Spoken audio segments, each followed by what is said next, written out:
로마서 8장 12절로 17절 말씀 중심으로 진정 하나님의 자녀입니까? 제목으로 오늘 나누겠습니다. 천지 만물을 말씀으로 창조하시고 자신의 모양과 형상을 닮은 사람을 만드신 하나님께서는 모든 인류의 조상이 되시고 아버지이십니다. 하나님 아버지와 아들의 관계로 살아가는 것이 아담과 하와, 즉 사람을 창조하신 목적입니다.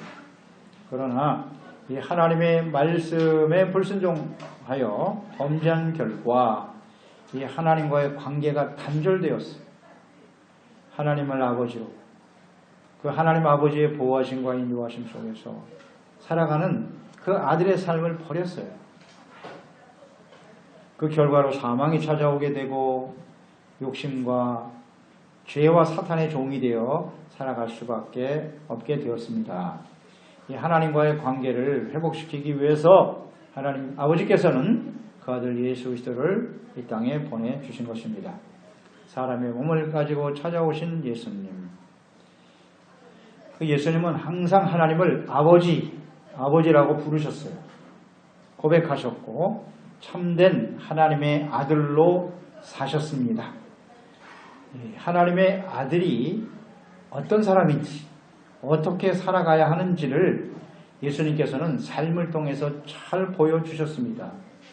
참된 하나님의 아들이셨던 예수님께서 그 아버지의 뜻에 순종하여 자신의 몸을 십자가에 제물로 내어주셨고 복음을 듣고 그 십자가 밑에 나와서 자신의 죄를 깨닫고 회개하고 죄사함 받고 의롭다움을 얻게 하시고 또 십자가 예수님을 주로 고백하게 되면 믿고 받아들이고 영접하면 하나님의 자녀가 되게 하시는 것이죠. 예수님을 통해서 죄를 사하시고 하나님 아버지와 아들의 관계로 회복시켜 주시는 분이시죠. 이것은 하나님께서 약속하신 말씀이죠. 요한복음 1장 12절 13절에 영접하는 자고 그 이름을 믿는 자들에게는 하나님의 자녀가 되는 권세를 주셨으니 이는 혈통으로나 육정으로나 사람의 뜻으로 나지 아니하고 오직 하나님께서로부터 난 자들이다. 하나님이 직접 낳으신 하나님의 자녀다 라고 말씀하셨습니다. 그래서 우리는 이 말씀 앞에 질문해 보는 것입니다. 나는 과연 참된 하나님의 아들인가? 어떤 사람이 진정 하나님의 아들일까요? 마태복음 4장 3절에 보면 예수님께서 요단강에서 세례를 받으시고 이제 공생애를 시작하시는 거죠. 공생애란 예수께서 하나님의 아들이요 그리스도이심을 모든 사람들에게 증거하고 나타내시는 거죠. 이 사역을 시작하실 때 먼저 마귀로부터 시험을 받습니다.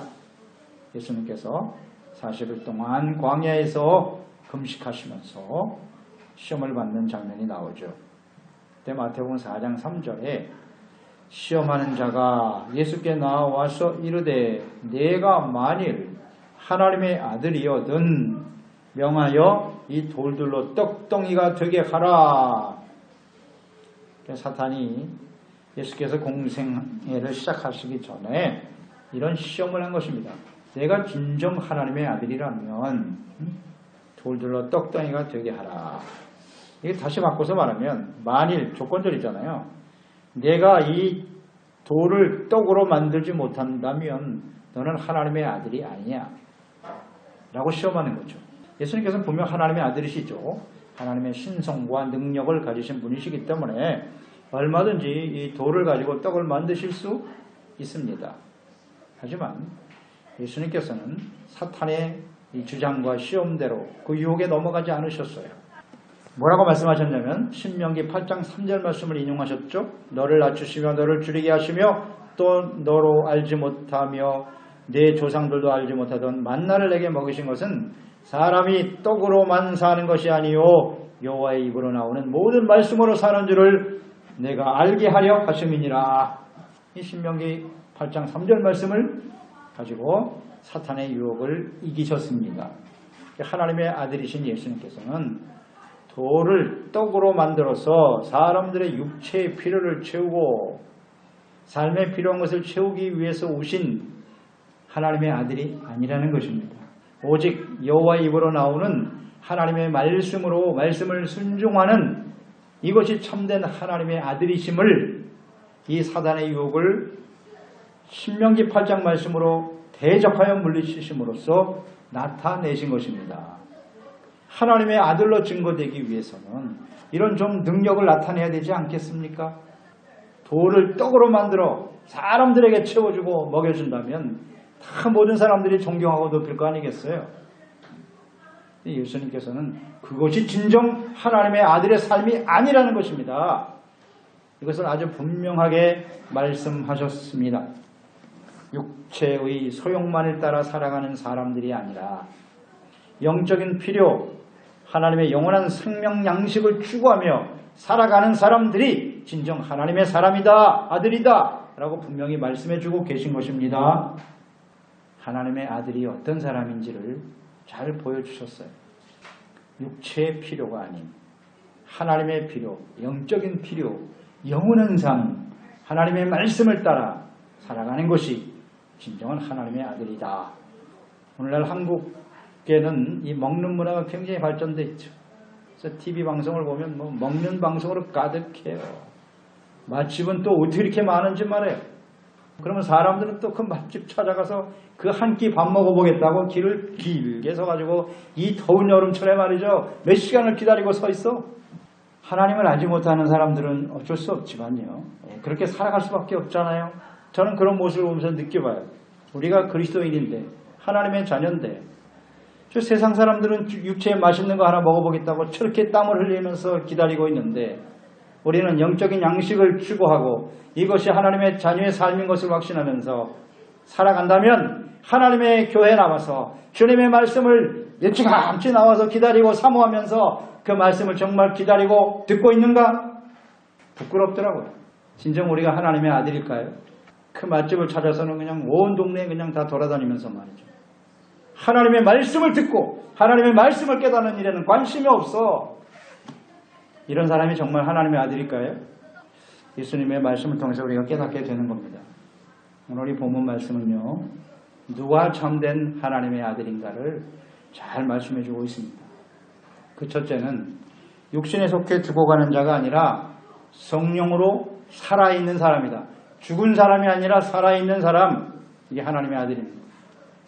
12절로 13절 말씀을 보세요. 그러므로 형제들아 우리가 빚진 자로 돼 육체에게 져서 육신대로 살 것이 아니니라.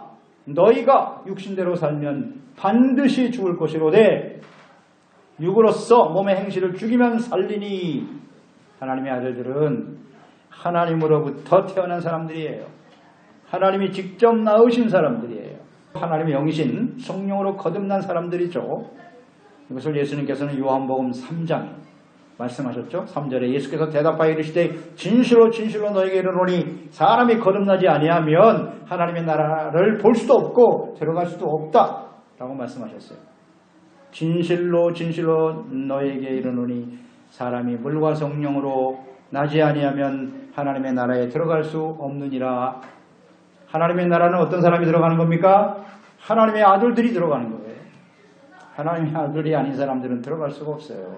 즉 성령으로 하나님의 영으로 거듭난 사람들만이 갈 수 있는 곳입니다. 성령으로 거듭난 하나님의 자녀들은 육신에 속해서 죄 가운데 살아가는 사망에 처한 죽은 사람들이 아니라는 것입니다. 하나님의 아들, 이 아들들은 결코 육신이 시키는 대로 정욕에 이끌려서 죄 가운데 살아가서는 안 되는 것입니다. 육신대로 살아가지 말아야 할 이유, 오늘 말씀에 나와 있습니다. 왜 육신대로 살아가지 말아야 됩니까? 첫째, 우리가 빚진 자로다 그랬어요. 우리가 빚진 자이기 때문이에요. 죄로 말미암아 하나님과 원수되어 죽음과 영원한 멸망에 처할 수밖에 없는 존재들이었지만 우리들이요. 그러나 하나님께서 그 아들 예수 그리스도를 이 땅에 보내주시고 우리를 대신해서 십자가에 죽게 하셨잖아요. 피 흘려 죽게 하셔서 엄청난 대가를 지불하시고 우리의 죄를 용서해 주시고 의롭다함을 얻게 하시고 하나님의 자녀가 되게 하셨지 않습니까? 엄청난 빚을 진 사람이에요. 우리가 그렇기 때문에 더 이상 죄 가운데 육신이 시키는 대로 살아서는 안 된다는 것입니다. 예수 그리스도의 구속의 은혜로 죄사함 받고 구원받은 이후에 우리의 삶은 또 어떻습니까? 엄청난 은혜를 받았지만 여전히 또 죄악 가운데 살거든요. 너무나 큰 은혜를 받았는데 빚을 졌는데 또 빚을 지고 살아요.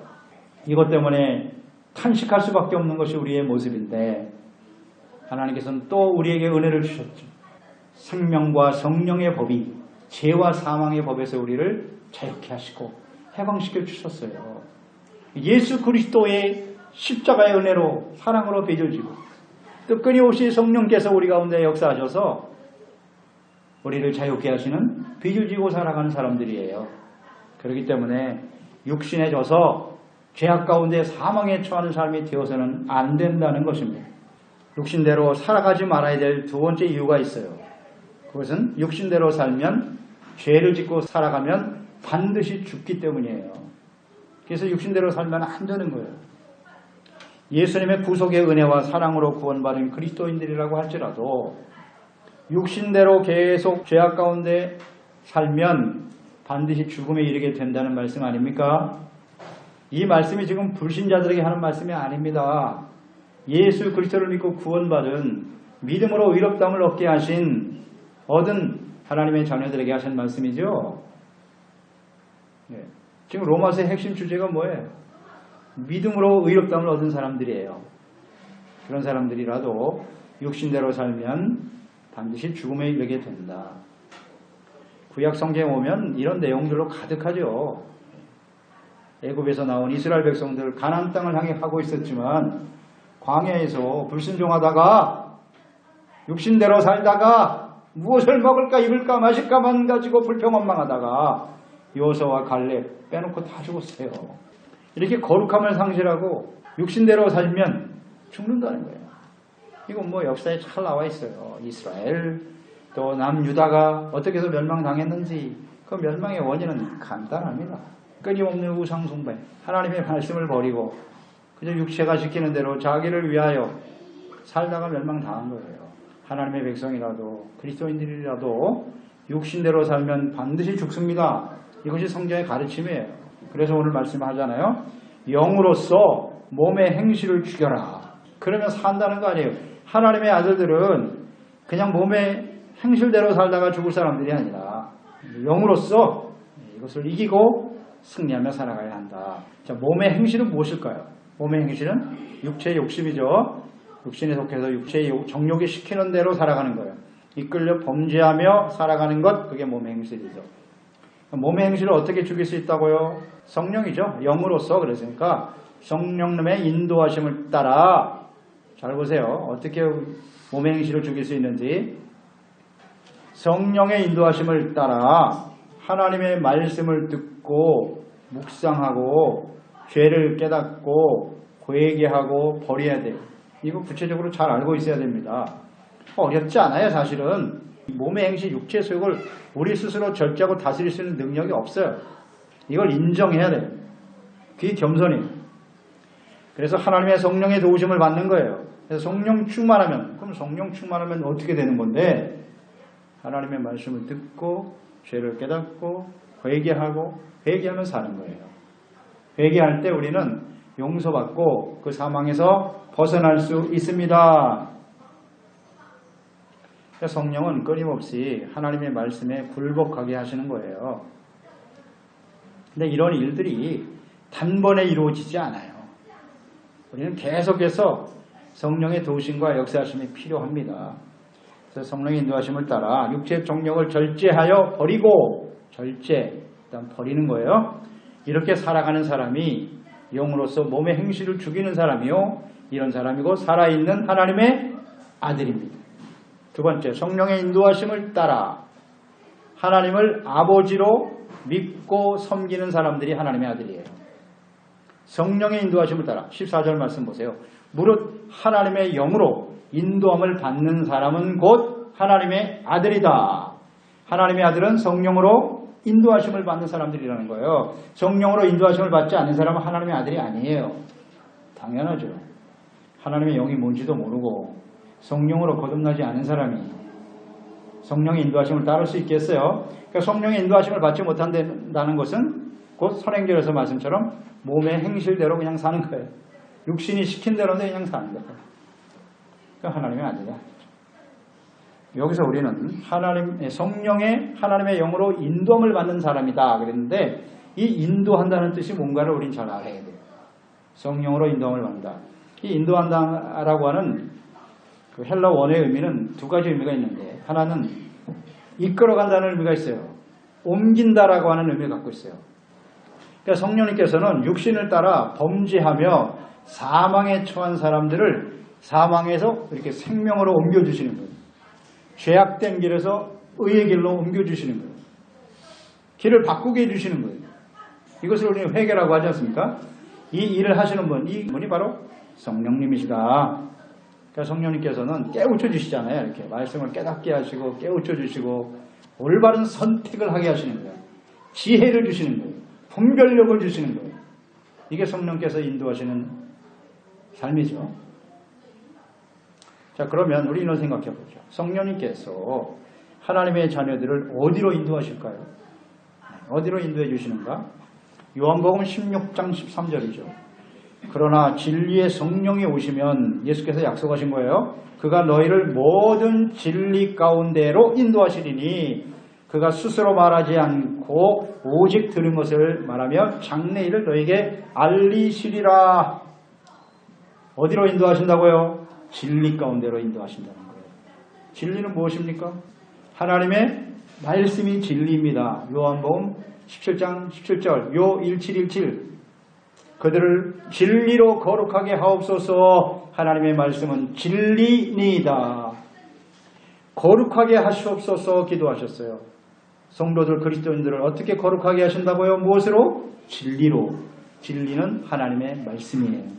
그러니까 성령님께서는 거룩한 영이시잖아요. 그러니까 성령이 오시면 우리를 진리이신 하나님의 말씀으로 인도해 주시는 거예요. 그래서 그걸 듣고 깨닫고 버리고 그래서 거룩하게 만드시는 거예요. 이게 성령이세요. 거룩함으로 인도하시는 거예요. 말씀을 듣고 깨달아 거룩함으로 인도하시는 분이 성령이시다. 성령 충만하다고 하면서도 하나님의 말씀에 대해서 너무 무지하고 하나님의 뜻이 뭔지도 모르고 거룩한 삶이 무엇인지도 모르고, 그것은 성령의 인도함을 받는 사람이 아니에요. 하나님의 아들의 모습은 아니라는 거예요. 여러분, 우리 잘 좀 생각해야 합니다. 성령을 쫓아가는 거예요. 진리의 말씀을 따라 성령을 따라가면 어떤 열매가 나타난다고요? 갈라디아서 5장 22절 23절 사랑, 희락, 화평, 오래참, 자비, 양선, 충성, 운임, 절제 열매가 나타나는 거죠. 그런 열매가 끊임없이 나타나는 게 하나님의 아들이죠. 성령의 인도하심을 따라가니까. 또 하나는 이 인도한다라고 한 두 번째 의미는요, 방향을 제시해 준다는 거예요. 목적지를 향해 나아가게 하다. 이게 인도한다는 뜻이거든요. 그러니까 성령님께서는 하나님의 자녀들에게 삶의 목적, 사명 이런 것들을 깨우쳐 주는 거예요. 그리고 가치 우선순위를 분명히 가르쳐 주세요. 그러니까 하나님의 아들들은 이렇게 성령의 인도하심을 받고 살기 때문에 삶의 목표가 분명한 사람들이에요. 가치 우선순위가 아주 분명해요. 사명이 뭔지도 알아요. 이게 하나님의 아들들이에요. 여러분 잘 질문해 보세요. 나는 이것이 분명한가? 빌립보서 3장 12절로 14절 말씀하셨죠. 내가 이미 얻었담도 아니요 온전히 이루었담도 아니라 오직 내가 그리스도 예수께 잡힌 바 그것을 잡으려고 끊임없이 달려가노라. 형제들아, 나는 아직 내가 잡은 줄로 여기지 아니하고 오직 한 일 즉 뒤에 있는 것은 잊어버리고 앞에 있는 것을 잡으려고 둯대를 향하여 그리스도 예수 안에서 하나님이 위에서 부르신 부름의 상을 쫓아 달려가노라. 푯대. 어디를 향해서 가느냐? 영원한 하나님의 나라, 그곳에서 상급받을 그날을 바라보면서 하나님의 뜻, 사명 분명히 알아야죠. 어렵지 않죠? 하나님의 뜻과 사명은 무엇이다? 예수께서 그리스도요 하나님의 아들이심을 믿고 구원받은 것이고, 구원받은 이후에는 성령 받아서 권능받아 땅끝까지 증인되는 거죠. 그게 하나님의 뜻이에요. 복음 전파. 이 사명이 삶의 유명한 목적으로 삼고 이 땅이 아니라 영원한 하나님의 나라에 그것을 목적으로 두고 살아가는 사람들, 그게 성령의 인도하심을 받는 하나님의 자녀들의 모습이겠죠. 목적, 사명 잘 생각해 보세요. 그게 여전히 이 세상에 있는 것이라면 그 사람은 하나님의 아들이 아니에요. 성령의 인도하심을 받는 사람들이 아니라고요. 말씀대로. 인도한다는 의미, 이것을 우리는 잘 알아야 되고요. 또 하나는 삶의 우선순위죠. 이 우선순위가 분명해요. 마태복음 6장 33절 아니에요? 세상에 있는 사람들은, 이방인들은 무엇을 먹을까, 입을까, 마실까? 이것이 삶의 우선순위예요. 그게 삶의 전부예요. 목적이에요. 중심. 그러나 너희는 예수 그리스도 안에서 구원받아 하나님의 자녀가 된 하나님의 아들들은 하나님의 나라와 그의 의를 먼저 구하는 거죠. 그게 우선순위. 그러면 하나님께서 우리의 삶에 필요한 모든 것을 더하여 주신다. 그러니까 성령의 인도하심을 따라 삶의 목적, 우선순위가 분명한 삶을 살아가는 사람들이 곧 성령의 인도하심을 받는 사람들이요 하나님의 아들이다. 15절 말씀 보세요. 로마서 8장 15절에 너희는 다시는 무서워하는 종의 영을 받지 아니하고 양자의 영을 받았으므로 우리가 아빠 아버지라 부르짖느니라. 구원받지 못하고 거듭나지 못한 사람들은 무서워하는 종의 영을 가지고 살아간다. 무서워하는 종의 영이란 무엇입니까? 이 무서움과 두려움이라고 하는 것은 죄로부터 오는 거예요. 우리를 끊임없이 두렵게 하고 이 두려움의 근원은 사실 죄로 인한 하나님의 공의에 대한 두려움이에요. 사람들은 다 하나님의 형상대로 지음을 받았고 또 끊임없이 죄 가운데 태어나서 살기 때문에 하나님의 공의를 두려워하며 살게 돼 있어요. 하나님은 공의시거든요. 죄에 대해서는 철저하게 심판하시는 분이기 때문에 이 죄의 문제를 해결하지 못한 상태로 살아가니까 그 두려움 속에 그냥 이렇게 눌려서 사는 거예요. 사탄의 인도함을 따라 사탄이 지배하는 죄의 종로로 타는, 그러니까 두려울 수밖에 없죠. 근데 많은 사람들이 이 두려움의 근원이 뭔지를 모르고 사는 거죠. 그래서 이 두려워하는 영으로, 그러니까 하나님 아버지와 아들의 관계 속에는 이게 올바로 정립이 돼 있으면 절대 두려움이 없어요. 근데 이 관계가 깨어져 버렸기 때문에 죄로 인해서, 그러니까 계속해서 두려움 속에 살게 되는 거죠. 아담과 하와 보세요.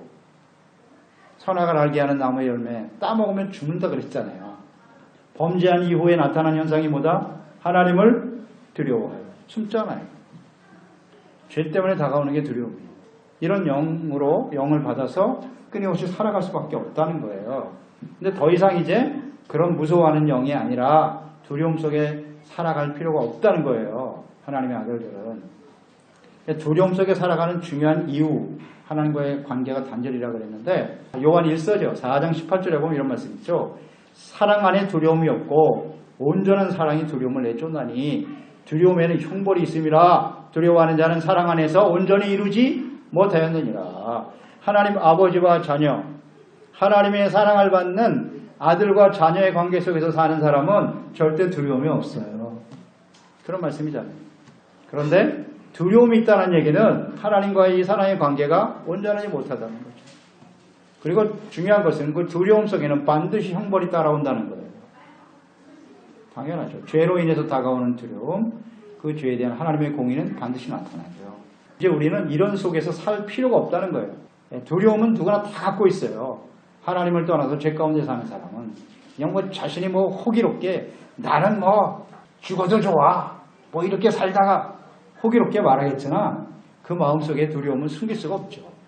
그런데 하나님과의 관계가 회복이 되면, 하나님의 자녀가 되면요, 이 사랑의 관계가 회복이 되기 때문에 절대로 두려워할 필요가 없다는 거예요.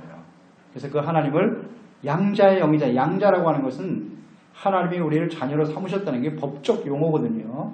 상속을 받게 되는 정식 아들이에요. 하나님이 우리에게 성령이 오셔서 우리가 하나님의 아들, 자녀가 된 것을 공식적으로 선포하시는 거예요. 그러니까 이 관계가 아주 분명한 거예요. 누구도 의심할 수 없는 아주 확실한 관계 속에서 살게 하시는 분이 누구냐? 성령이시다. 그러니까 성령이 오셔서 우리를 하나님을 아빠, 아버지라 부르시느니라 그래서 이런 사람이 진짜 하나님의 자녀들이에요. 여기서 아빠라고 하는 이 아바라고 하는 단어는요, 어린아이들이 아버지를 부르는 거거든요. 나이가 들어서 아빠 하면 좀 듣기 뭐하지만 어린아이들은 아빠라고 부르잖아요. 그 아빠라는 표현은 어린아이가 아버지를 부르는 거예요. 그러니까 아주 겸손한 상태. 하나님 아버지가 아니면 나는 살아갈 수 없어요. 하나님만을 전적으로 의지한, 이게 아빠 아버지거든요. 그렇게 아버지 하나님을 대할 수 있는 사람이 누구냐? 하나님의 아들이다. 사실 하나님과 우리의 관계는 어떤 격식이 필요 없죠. 그냥 아빠 언제든지 하나님께 나가서 교제할 수 있고 함께 나눌 수 있는 이런 사람들이 진짜 하나님의 아들이에요. 그냥 아버지한테 이야기하는 것처럼 아버지를 대하듯이. 그렇다고 버릇없이 굴면 안 되죠. 하나님은 하나님의 말씀대로 하나님의 뜻대로 주님을 섬기는 것을 원하시니까 뭐 이런 것을 우리는 생각해야 돼요. 이게 진정한 하나님의 아들이다. 그러니까 하나님 아버지와 나와의 거리를 한번 생각해 보세요. 굉장히 하나님이 멀게 느껴져요. 거리감이 있는 것 같아요. 그리고 결코 두려움이 없어요. 그 사랑 안에서 전능하신 하나님을 나의 아버지로 섬기고 살아가는데 무슨 두려움이 있어요? 근심, 걱정, 염려 이런 거 없어요. 천지 만물을 창조하신 전능하신 하나님이 내 아버지 아닙니까? 아빠! 내 아버지예요. 뭐가 두려워요? 뭘 걱정하고 살아요? 참 대단하죠. 이게 진짜 하나님의 아들이에요. 세 번째, 하나님의 아들은 그리스도와 함께 하나님의 상속자가 되는 거예요. 이게 진짜 하나님의 아들이죠. 16절 17절 보세요. 성령이 친히 우리의 영과 더불어 우리가 하나님의 자녀인 것을 증언하신다. 자녀이면 또한 상속자요. 하나님의 상속자요 그랬어요. 그리스도와 함께한 상속자니 우리가 그와 함께 영광을 받기 위하여 고난도 함께 받아야 할 것이니라. 하나님의 자녀란 하나님이 직접 낳으신 사람들이에요. 하나님이 택한 사람. 하나님이 택하지 않으면 아들이 될 수 없어요. 하나님이 택하시고 부르시고 복음의 말씀을 듣게 하시고 깨닫고 회개하고 용서받고 의롭다함을 얻은 사람들이죠. 다 하나님의 절대 주권이에요. 하나님의 은혜로 되는 일이죠. 이런 은혜를 받은 사람들이기 때문에 하나님 앞에 늘 감사하는 마음을 갖게 되고 주님을 사랑하는 마음, 정말 어린아이와 같이 하나님을 믿고 의지하는 사람들이 되죠. 그러니까 하나님 앞에 서면 우리가 낮아지는 거예요. 겸손해질 수밖에 없어요. 이것이 진정한 아들들이죠. 그러니까 하나님의 자녀임을 확증시켜 주시는 분이 성령이시다 그랬어요. 양자의 영이라고 하잖아요. 그러니까 우리가 하나님의 자녀인 것을 아주 법적으로 확인시켜 주는 거예요. 인쳐 주셨다 그랬잖아요. 확증시켜 주신 분이 성령이시거든요. 그러니까 하나님의 성령으로 거듭난 하나님의 자녀는 마땅히 하나님의 아들이신 예수 그리스도와 함께 법적으로 상속을 받게 되는 거예요. 이제 상속자가 됐다는 뜻이에요. 근데 오늘 말씀에 보면 하나님의 아들은 상속자라 그랬는데 여기 뭐 하나님의 상속자 그랬어요. 그러니까 하나님 아버지의 모든 것을 상속받게 된다는 거예요. 물려받게 된다는 거죠. 저는 이걸 묵상하면서 하나님께 상속받는다는 건 뭔가? 여러분 어떤 생각을 하세요? 우리가 하나님의 상속자라고 했을 때 어떤 생각을 하십니까? 하나님의 상속자라는 것은 하나님의 속성 자체를 그대로 받아들이는 거예요. 하나님의 속성은 무엇입니까? 하나님은 영원하신 분이세요. 영원한 것이 하나님의 속성이에요. 그러니까 영원하신 하나님을 우리가 유업으로 받아서 하나님처럼 영생하는 존재가 되는 거예요. 영원히 하나님과 함께 살아가는 것, 이것이 하나님의 상속자예요. 그저 이 땅에서 잠시 있다 사라져버릴 수밖에 없는, 죽음 앞에 썩어져 버릴 수밖에 없는 것들을 바라보면서 살아가는 사람들이 아니라 하나님으로부터 영원한 것을 바라보고 영원한 것을 추구하고, 그게 하나님의 아들들이죠. 영혼을 상속받는 거예요. 또한 하나님의 속성, 하나님은 거룩하신 분이세요. 하나님은 의로우신 분이에요. 그러니까 의와 거룩한 삶을 그대로 본받고 따르는 거예요. 이걸 상속받게 되는 거예요. 이게 얼마나 큰 축복인지 아시죠? 우리가 믿음으로 말미암아 의를 얻게 되는, 우리 원래 의롭지 않습니다. 의인은 한 사람도 없다 그랬어요. 그 죄로 인해서 버려질 수밖에 없는 사람들인데 예수 그리스도로 말미암아 예수 그리스도와 함께 의를 얻고 용서받고 거룩한 삶이 되어 하나님의 나라를 유업으로 받게 되는 거예요. 그러니까 하나님의 속성을 본받게 되어질 때 우리는 하나님의 나라에 들어가게 되고 하나님께서 준비하신 모든 것을 누리며 살아가게 되는 것입니다. 아멘. 이게 하나님의 상속자라는 의미예요. 무엇을 상속받을 것인가? 그러니까 분명합니다. 거룩함과 의로운 모습을 가지고 있는 사람들이 하나님의 자녀거든요. 그러니까 하나님의 속성을 담지 않은 사람은 천국 못 갑니다. 절대 못 가요. 그렇지 않습니까? 하나님의 자녀들이 들어가는 곳이거든요, 거기는. 그러니까 우리는 어떻게 의를 얻고 어떻게 거룩해져야 되는지 이걸 알아야 되잖아요. 성령이 우리를 진리 가운데로 하나님의 말씀과로 인도해 주시고, 진리는 예수 그리스도죠. 말씀이 육신이 되어 찾아오신 분이 예수님이잖아요. 말씀과 예수 그리스도를 통해서 죄 사함 받고 회개하고 용서받고 의롭다함을 얻은 이런 사람들이 하나님 앞에 서는 거예요. 내가 거룩하니 너희도 거룩할지니라. 진리로 거룩해진다 그랬으니까. 성령, 진리, 말씀, 예수 그리스도 그 안에 있을 때 우리는 거룩해지는 거예요. 이 관계 속에서 잘 이해하시기 바라고요. 그 다음에 무엇을 유혹으로 받냐면 하나님의 상속자는 하나님의 약속의 말씀을 이제 유혹으로 받게 되는 거예요. 성경에 보면 하나님의 약속으로 가득하죠.